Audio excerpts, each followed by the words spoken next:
This is the Samsung Galaxy A22.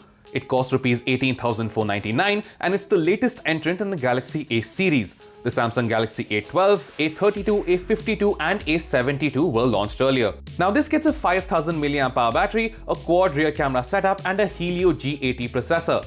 But are these features enough to make it a compelling buy in the sub 20,000 segment? Hi guys, I'm Deepith and today I'm going to be talking about my experience with the Samsung Galaxy A22. But before I continue with this video, make sure you like this video and subscribe to our channel.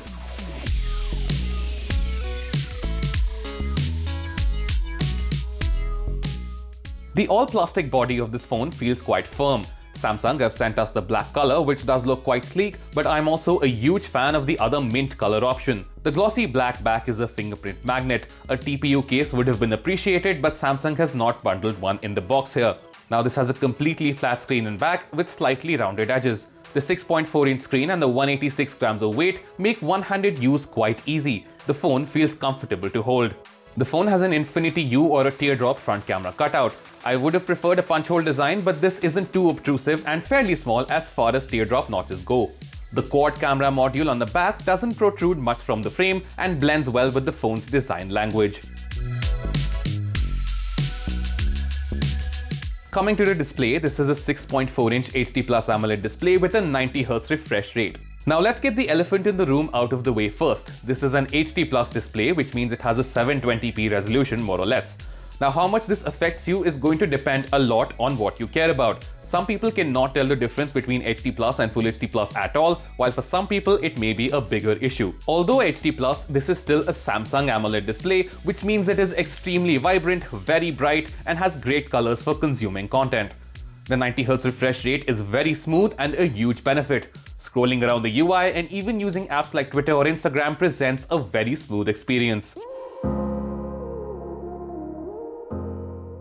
Now coming to the camera, this has a quad rear camera setup with a 48 megapixel main camera, an 8 megapixel ultra wide, a 2 megapixel macro camera and a 2 megapixel depth sensor. The 48 megapixel rear camera performs great. By default, it puts out 12 megapixel photos. The phone offers optical image stabilization or OIS, which is a huge feature at this price range. OIS compensates for small jitters in your hands when you're clicking to give stable shots and to remove blur. Phones that cost more than double the price of this phone sometimes do not come with OIS. If you're a fan of the Samsung look, which I am, and how Samsung processes colors, you will be very happy with the camera performance. There is some color shift with the 8 megapixel ultra wide, but it's nothing too terrible. The 123-degree field of view means it gets quite wide and will make for some great landscape shots or group photos. It does capture slightly less detail than the wide camera, but nothing that sticks out too much unless you zoom really into the photo, which you're not going to be doing much with an ultra-wide. There's also a 2 megapixel macro camera. Now it can be a little difficult to get the appropriate amount of focus with this camera and the detail is not too amazing,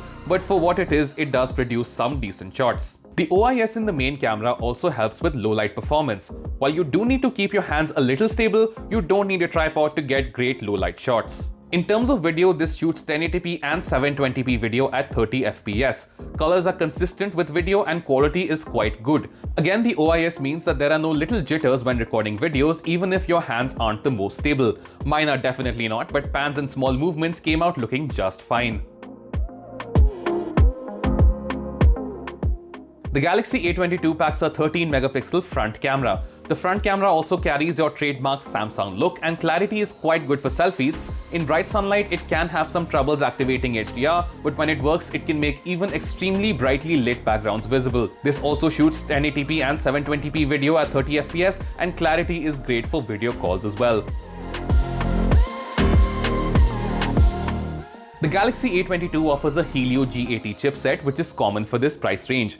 The UI performance is very smooth. You won't notice any slowdowns or jitters in day-to-day activities. Gaming performance is surprisingly good, partly I think because of the HD Plus screen, but Battlegrounds Mobile India runs very well on this phone and plays very smoothly at HD settings on the high frame rate option. 6GB of RAM is adequate to run anything on Android as of today, and it's great to see 128GB of storage as the base option. You can also expand the storage up to 1TB through the microSD card slot. The phone runs One UI 3.1 Core based on the latest Android 11. Not much remains to be said about One UI. It's extremely polished, fast, good looking, and full of features. It's my personal favorite Android skin and remains a delight to use on this phone. There is some preloaded bloatware, but most third-party apps can be completely uninstalled, so it isn't too big of a deal.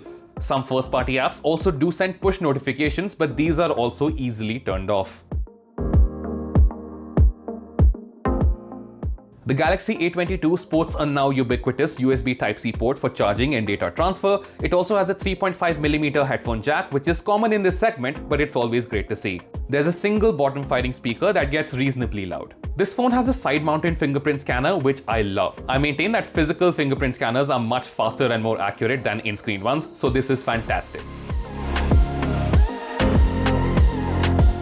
The phone packs a considerably sized 5000 mAh battery, and the HD Plus screen and the efficient processor means it goes a long way. It can do over 15 hours of video playback and have some battery to spare at the end, so it should last you about a day and a half with regular usage with no issues. As for charging performance, the bundled 15-watt charger charges the phone from 0 to around 50% in about 50 minutes. The Galaxy A22 does provide a compelling package at this price point. What the HD Plus display lacks in sharpness, it makes up for in color and vibrancy.